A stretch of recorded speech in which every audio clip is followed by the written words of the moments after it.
Demon Emperor Chapter 582 hanggang 583. Nagpapatuloy. Yan ang napala mo. Masyado ka kasing manyakol. Parang may mali ata rito ah. Venerable C, pinakakupal na matanda. Walang problema sa akin at wala rin akong masasabi sa iba. Pero paano naging kapili-piling mag-aral ang babaeng yan? Pang-akit lang ang kanyang kakayahan. Hindi sa lahat ng oras malibog ang kalaban niya. Ang pagkuha ng mga kapili-piling mag-aral ngayon ay napakahalaga. Dahil isasabak ito sa darating na pagtitipon ng 2 dragon. At lahat ng mga sasali doon ay mga sikat. Matitibay ang paninindigan at sobrang lalakas nila. Hindi sila basta-basta mahuhulog sa isang pang-akit lamang. Hindi karapat-dapat ang isang mang-akit lang na maging kapili-piling mag-aaral. Pinuno ng sekto, nagkakamali ka dyan. Ang Demon Semen sekto natin ay bumabase sa lakas. Kung sino ang pinakamalakas at mananalo sa kanyang lahat. Dahil si Humier single mamang nanalo, nararapat lang nabigyan siya ng pwesto bilang kapili-piling mag-aaral. Hindi pwedeng palitan ng matagal ng nakasanayan na batas dahil magrereklamo ang karamihan. Uulitin ko, kapag may pang-anim na tao na tumalo sa kanya, maaari din nating tanggapin yun. Buisit, napupuno na ako sa mga matatandang kupal na to. Sumusobra na sila. Chupa, nasaan ka na ba? Napapahiya na ako rito. Nakita niyo na ang ginagawa nila? Sumusobra na ang mga matatandang hayop na yan. Wala na ba silang mahanap na iba na may talento? Pati yung mga akit lang, ginawa nilang kapili-piling mag-aral. Ang kanyang kakayahan ay walang kwenta sa darating na pagtitipon ng 2 dragon. At pagtatawanan lang tayo ng lahat, nakakahiya. Ang mga kapili-piling mag-aral ay masyadong mainitin ang mga ulo at matataas ang lakas nila. Magiging iba siya sa kanila. Kapag pinalakas natin siya bilang kapili-pili, wala rin kwenta. Ang mga matatandang huklubo na yan, ginagamit nila ang mga mag-aral para makapagnakaw sa kayamanan ng sekto. Pero kahit ganun pa man ang ginagawa nila, napansin ko na si Negrong Guihu ay mas magaling kaysa kay Kuilang na may itim na kalbo. Sa lahat ng mga pangkaraniwang pangkat, mayroon ka talagang makikitang magaling. At least meron na tayong nakita na pwedeng pagtunan ng pansin. Hindi kagaya ng dati na wala. Negrong Guihu, Lisu, Kuilang may itim na kalbo, Yuiling makapalang muka, at pinakahuli, Single Mom Humier. Pumunta na kayo dito sa harap. Binabati namin kayo ng magandang araw, pinuno ng sekto. Hindi talaga maganda ang araw ko ngayon. Binabati ko kayong lahat. Simula ngayong araw na to, pasulong. Kayo ay magiging... Teka lang muna, ano itong nararamdaman ko? Lumalakas ang hangin.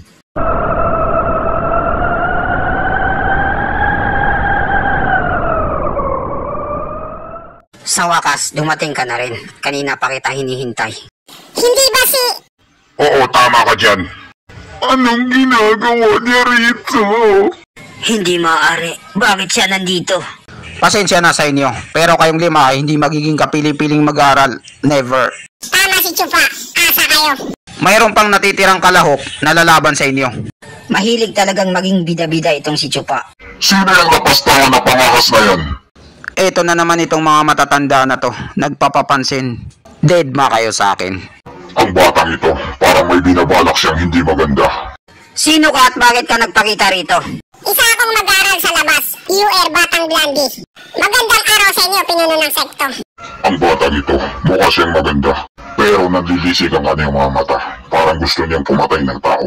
Nag-iilo ang kanyang aura. Tinitignan ko pa lang siya, niladamig na ako. Tumataas ang mga balahibo ko.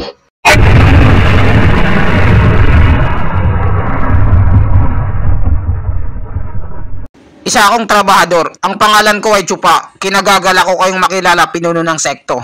Ano? Isang trabahador? Naihibang na ata ang batang ito. Kung ganun, siya pala ang batang dinala rito ng pinuno ng sekto. Tingnan natin ngayon kung talagang malakas siya. Ang batang ito, masyado siyang kampante. Ginagawa niyang lahat ng gusto niyang gawin at ngayong araw pa, dinudungisan niya ang aking pangalan. Siguro madali ang naging buhay mo sa labas ng sekto. Ang pagiging bossing mo, na pati ang opisina ng trabahador ay hindi ka kayang baguhin. Anong ginagawa ng 2 ogag na to dito? Bakit parang nag-iba na si UR na Batang Blondie? Hindi na siya gaya ng dati. Kakaibang binibigay niyang aura ngayon. Anong kahayupan kaya ang ginawa sa kanya ni Chupa? sa nakalipas na ilang buwan. Ano kaya ang putang inang ginawa sa kanya ni Chupa? Si Gang Er, nung uminom siya ng heaven-reaching pill, I feel the heaven, isa lang ang inangat niya. Pero papaano, si Batang Blandy, 3 ang inangat niya, sa maikling panahon lamang. Imposible itong nakikita ko. Bata, isa kang pangahas na lapastangan. Ang lakas ng loob mong gumawa ng iskandalo dito sa paligsahan ng mga mag-aaral sa loob. Pinuno ng sekto, ang taong ito ay lumabag sa batas ng sekto. Pag-iusap, ipataw niyo na ang kanyang kaparusahan. Kunwari pa itong impokrito na to. Lagi naman siyang gumagalaw mag-isa sa lahat ng bagay. Tapos gusto niya ako ang kumilos sa mga bagay na walang kwenta. Halatang ginagalit niya ako. Chupa, anong ginagawa ng isang trabahador dito? Siguraduhin mo lang na may maganda kang dahilan at paliwanag. Dahil kung hindi, magdudusa ka dahil sa iyong kapangahasan. Siyempre naman, pinuno ng sekto. May dahilan ako kaya ako naparito. Isa lamang akong mahirap na trabahador. Kaya ako pumunta rito dahil sa gusto kong magwalis dito. Oo, magwawalis ako rito. Pero parang hindi ata magandang timing ng pagpunta ko rito. Niloloko ba tayo ng batang yan? Chupa, anong klaseng rason yan na pumasok sa isip mo? Napakapangit. Sira ulo ka ba? Paano nangyari na nakapasok ang isang trabahador dito sa paligsahan ng mga mag-aaral sa loob? Magsalita ka, sino nag-utos sa'yo na magwalis ka rito? Siyempre, sino pa ba kundi si boss? Sinabi niya sa akin na magwalis ako rito sa 12 at 3 araw. Kung ganun, nagkakamali ka. Dahil ngayon ay 24 na araw. Ay, ganun po ba? 24 na araw? Nagkamali pala ako. Pasensya na po sa abala. Alis na ako. Sige, paalam. Tumigil ka muna, bata. Kakausapin muna kita ng masinsinan. Ito ang Demon Semeng Sekto, hindi mo sariling bahay. Umiepal na naman ang matandang ito. Ayaw akong paalisin.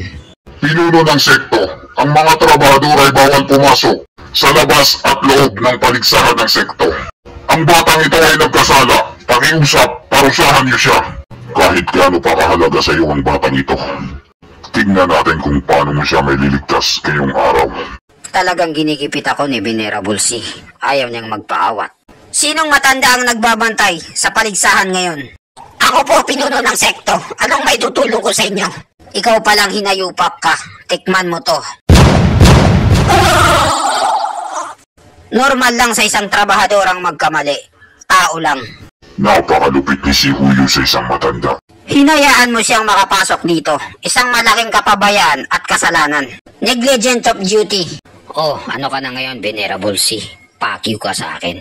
Mayroon ka pa bang reklamo, Venerable C? Bukod pa dun? Si Huyo, napakalupit mo talaga. Pinagmukha mo kong scammer gamit ang mga buhay ng tao. Lahat kami rito ay nagagalak sa ginawa mo, pinuno ng sekto. Nakikiusap ako sa'yo na huwag mo nang idama yung iba. Magaling kung ganun. Marunong ka din palang sumunod. Yan ang napala mo. Kupal ka kasi. Kagalang-galang na pinuno ng sekto. Iginagalang na mga matatanda. Mga natatanging venerables. Dahil hindi niyo na ako kailangan dito, aalis na ako. Napakagaling talaga ni Chupa. Nakagawa na naman siya ng konting pakulo. Sabay nakuha niya ang galit ng mga matatanda. Napakaduwag talaga ng batang ito. At wala silang relasyon ng pinuno ng sekto. Masyado lang akong kabado dahil mahilig akong magkape. Malabong mangyari yun na ang pinuno ng sekto ay mag-alaga ng walang kwentang basura. Oh, sino itong lumilipad? Wala akong pake kung sino ka pa. Hindi ka makakalis sa paligsahan na to na ganun-ganun na lang. Sino naman itong epal na to na naghahanap ng sakit ng katawan? Humanda ka ngayon sa akin dahil dudurugin kita. Narinig ko sa mga marites na master ka daw. Ipakita mo ngayon sa akin. Tara, magkaroon tayo ng tagisan ng lakas sa bayan.